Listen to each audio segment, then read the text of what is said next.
Okay, so I'm Akiko from Intage Japan, and this is my co-presenter, Tomoko-san. Hello.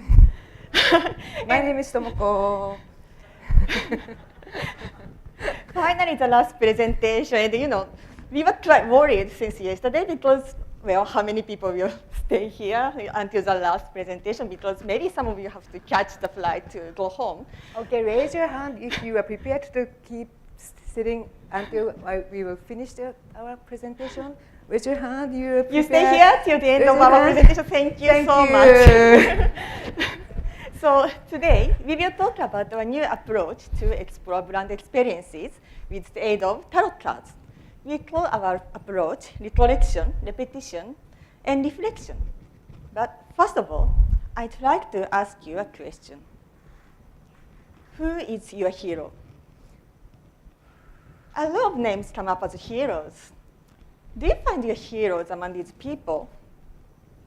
For a friend of ours, Steve Jobs is a hero. Or maybe Usain Bolt is a hero for many young boys. For Tomoko-san and I, Carl Jung is a hero. He's there. So we will talk more about that later. From the other side, who are you a hero to? If you are a parent, probably you're a hero to your child. At least sometimes, maybe other times not. Or if your recommendation helped a friend secure a job, maybe you're a hero to this friend.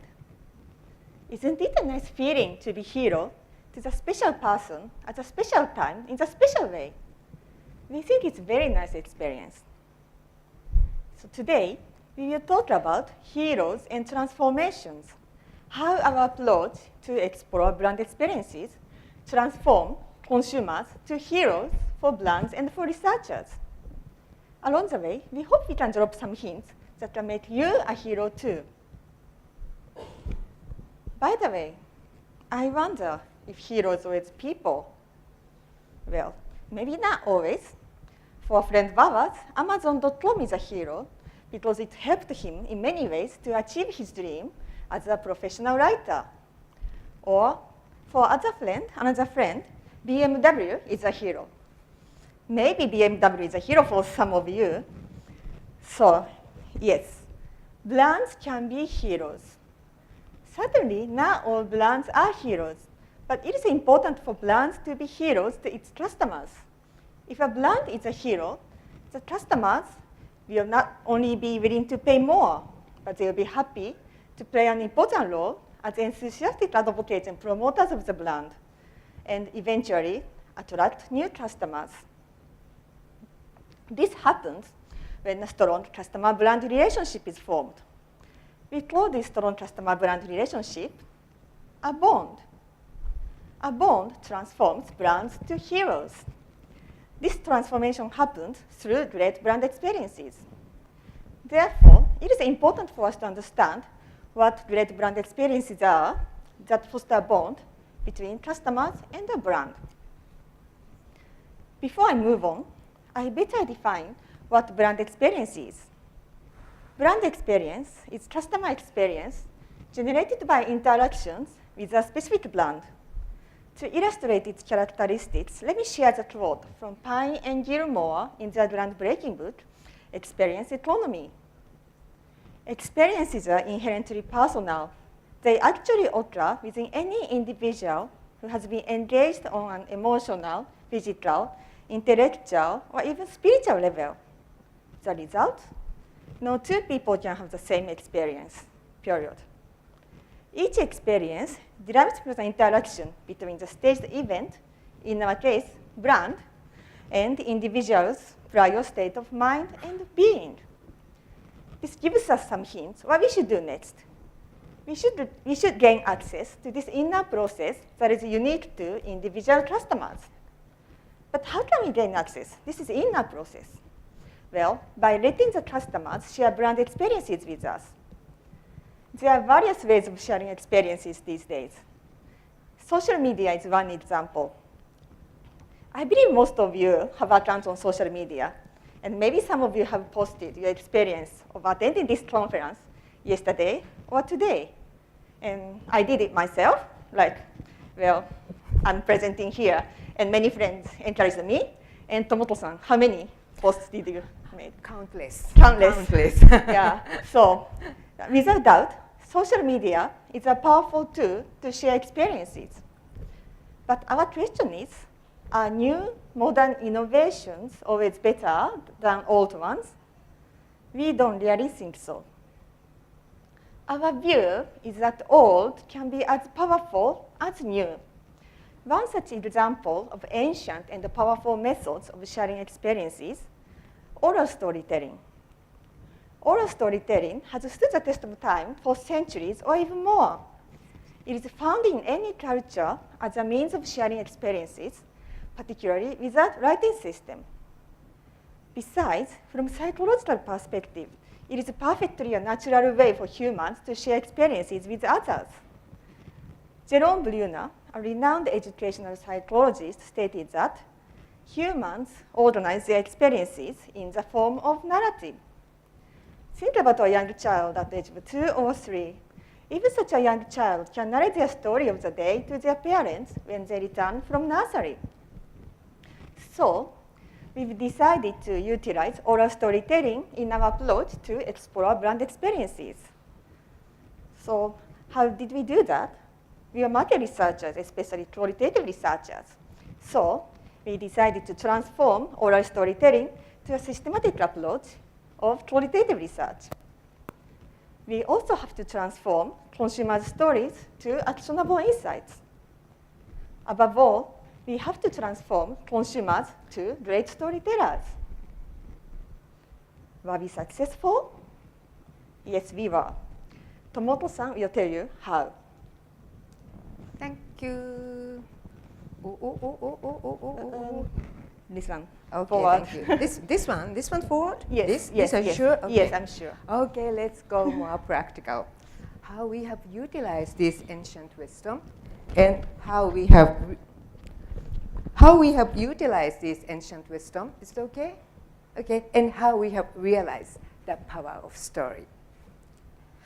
Our methodology, recollection, repetition, and reflection, is a unique combination of cognitive interviews and projective technique using tarot card, being inspired by two wonderful presentations in ESOMAR Qualitative Conference, one by Ruthie Brandman and Christian Schmidt-Travelger in 2014 in Venice, and the other by Patricia and Nicole Sabena back to 2005 in Barcelona.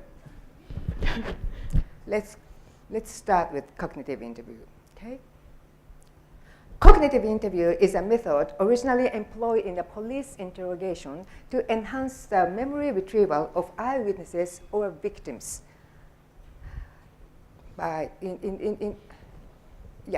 In contrast to the standard police interviews, which consist of asking and answering, the cognitive interviews consist of free narratives, giving the whole initiative to the witnesses, thus avoiding their influence by inspectors. Why such method? The reason is clear. The initiative in inspector's side would keep everything in inspector's presumption box, little unexpected being elicited, and even has a risk to lead to a false accusation. Wow. Okay, everyone, please close your eyes and imagine. So please, it is not in Ramadan. Please, can you close your eyes and imagine? Yep. You are called into the interrogation chamber because the police thinks that you are one of the important witnesses of a hit and run suspect. But actually, you are not quite sure if you really saw it. There's this various way that police talk to you. For example, the first one.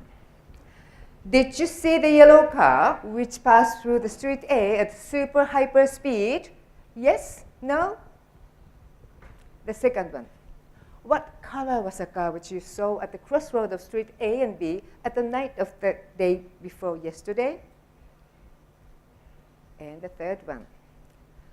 Relax and bring yourself back to the night of the day before yesterday. Take your time and tell me everything you saw or heard or felt as you remember. Maybe how you retrieve your memory would be different Thank you. Open your eyes. Thank you. In the first questioning, you might unconsciously try to find the yellow car out of your memory box and would even doubt that the beige car you saw was actually the yellow one and link it with the suspect. In the second one, you might at least believe that the car was of the bright colored one and would possibly link some innocent driver of the bright colored car with a suspect. You might have guessed now, the cognitive interviews goes with a third dog. In the cognitive interviews, instead of asking and probing, the inspector gave them a mnemonic aids to enhance their memory retrieval based upon the concept of mental context range statement and report everything. The guided peripheral focus is another attempt to enhance the memory retrieval. This technique is very much like dividing the story into chapters and telling the story focused into each chapter one by one. Although they have already remembered and told the whole story, this makes it remember more lively or more contextually by focusing into a specific part as they are liberated from the task of constructing the whole story. Yep. In addition, voicing what they remember repeatedly not only convey what they remember, but also, or more importantly, prompts the new fragments of memory coming out one after another and makes the retrieval richer. So, are you becoming interested in borrowing such fabulous method by police into market research? Yeah. Thank you. Next, tarot. Tarot is a deck of the play card. Total 78 cards consists of 22 major arcana cards and the rest minor arcanas. The origin of tarot is shrouded in mystery. Some says it is ancient Egypt and Moses brought it with him to Israel and spread into Europe. Some others say it is ancient India, etc., etc. While there is no robust evidence about its birthplace, nothing matters. At least we can say that it is very ancient and it survived up to today through ages and ages. But why we are so interested in tarot? I'm confident that there will be little objection among us qualies that the picture is a powerful tool for qualitative research, especially when used with the projective techniques, right? And yes, picture of tarot cards are all enchanting, make the interviews playful and engaging. But not only that. What is depicted in it?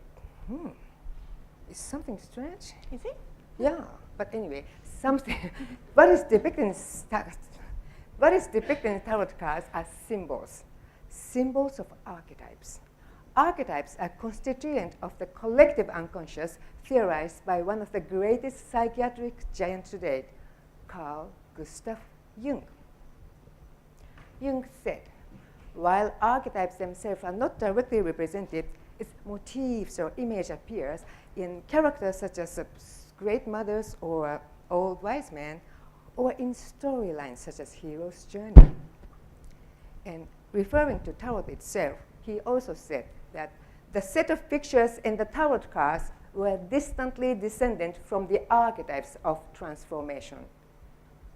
In short, tarot works our unconscious mind through symbols and archetypes. So, are you becoming interested in adding this fabulous card to the toolbox of your projective techniques? Yeah. Cute. Okay, let's go. Let's move on, going even more practical. How we have employed this method in our approach to explore the brand experience journey, transforming consumer from respondents to storytellers who would show us a roadmap in which their favorite brand would be transformed into their heroes. Our methodology, recollection, repetition, reflection, goes with the 3 steps. The first step is recollection phase. Start with mental time travel. Allow them the plenty time for recollection. Let them recollect their brand history from the very first encounter with the brand up to today, along with their life history and a milestone, and ask them to draw a curved chart of brand relation history. This exercise is done by respondents themselves alone, quietly, with no interruption from their researchers, so that they can be absorbed into their memory. When it is finished, it is time for them to tell their story. By this time, they are ready or even desperate to vocalize what they have remembered by quiet retrospection. So they start to tell their story with their own words, with some gestures or a new drawing, completely with their own rhythms and manners. This is the very moment that the transformation starts from the respondents to beautiful storytellers.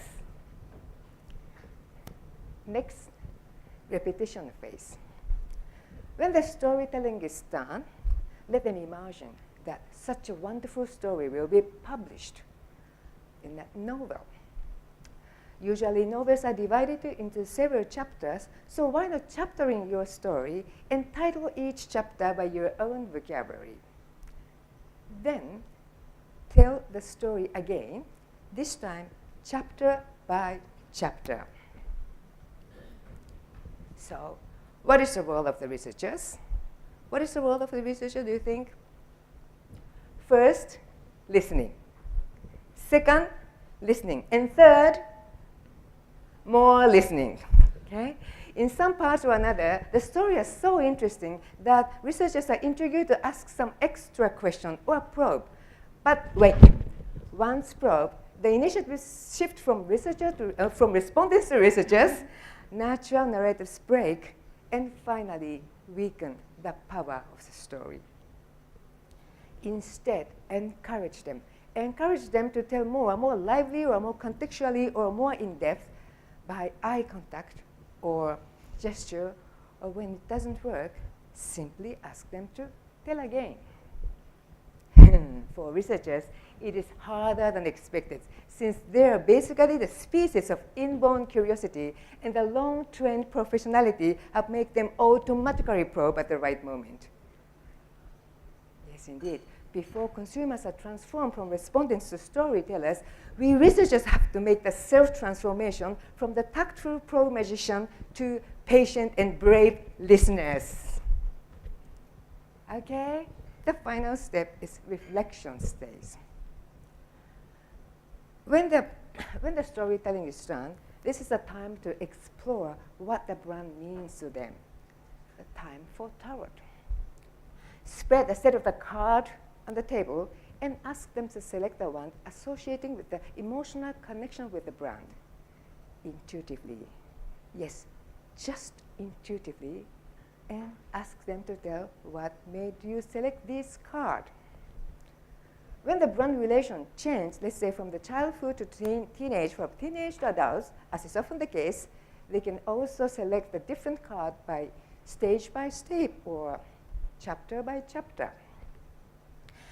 This is fun, but deep at the same time, because their expression by the brand through the card is deeply connected with the archetypes in unconscious layer, as Jung revealed. And one step beyond, ask them to select the two markers associating their actual self and ideal self. This makes the story even richer, implying the connection between their brand's value to them and their self-concept. Okay, I think I have told too much. So this time, let's see together how it goes. Okay, our methodology: recollection, repetition, and reflection. Video cue.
ごい力じゃないです。ちょっとした力になってこうよし行くぞっていうそういうじゃイメージカラーもあるんですけど、これと一緒に行くことで自分がもっと強くなる。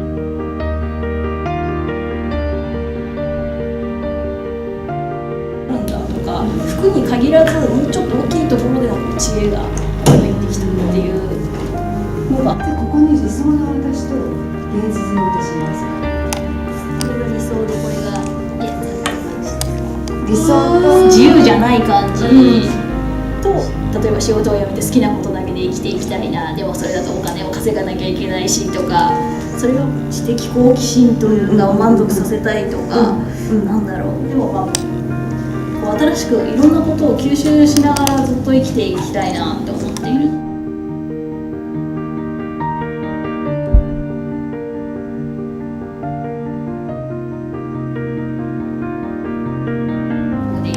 これは小麦ですよね。でやるのが自分のこう枯れ果てた泉にこう水を入れていってくれて、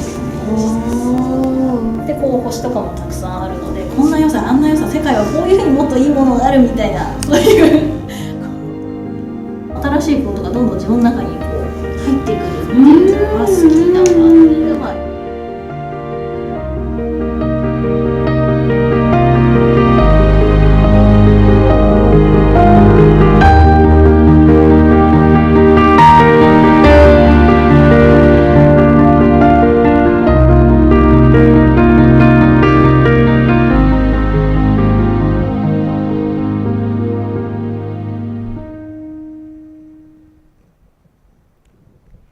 Did you enjoy it? Did you like it? Thank you. So how was it? It was great. In our approach, our consumers are beautifully transformed from the research respondents to storytellers. Such a great storytellers that they haven't even imagined about themselves. Let me show you the examples. I surprised myself. How could I imagine that I keep talking about onigiri wrapping for 90 minutes? Yeah, so do you know onigiri? Onigiri is just a rice ball and the very, very typical things to be brought as a lunchbox. So very easy to make, very easy to eat, like bananas or the sliced bread and the peanut butter for the Western culture. So for mothers in Japan, every day's routine to make onigiri and wrap onigiri and make onigiri and wrap onigiri. Yeah, but still they talk about it in 90 minutes. Enthusiastically. And the next comment is the one that just burst into while they were doing the chaptering exercise, right? Chaptering. Oh, I just remember the unforgettable family episode in Disney World. So could I add this to the carve chart? You know, she said it is unforgettable family episode, but she has completely forgotten about it in carve chart and saying that chaptering made it popping up, right? Okay. And how was tarot? Oh, tarot was great. You know, the symbolic picture released the emotions and elicits a rich expression about the brand with so much creativity and originality. And at the same time, it has made them unconsciously open up their hidden self that they were not even aware of. But we have also noticed that the benefit of tarot is not just confined to each individual interviews. Okay? By using the same set of the cards, we could accumulate the knowledge for the interpretation. Right? So we have so hard on this exercise in various products and various categories and various brands and various people from various cultural background, and still there was some common tendency observed among the card selection and its context. So with confidence, I can say that it is cross-cultural and cross-category. Yeah. That's my takeaway. But how's yours, Mikiko-san? Thank you. Well, it was great for brands as well. With our approach, we were able to discover key elements that foster bond between customers and brands. We call these key elements bonding keys. Bonding keys enable us to understand how brands are transformed to heroes. For example, some brands become heroes by helping customers to achieve their dream, like the example of Amazon.com I mentioned at the beginning.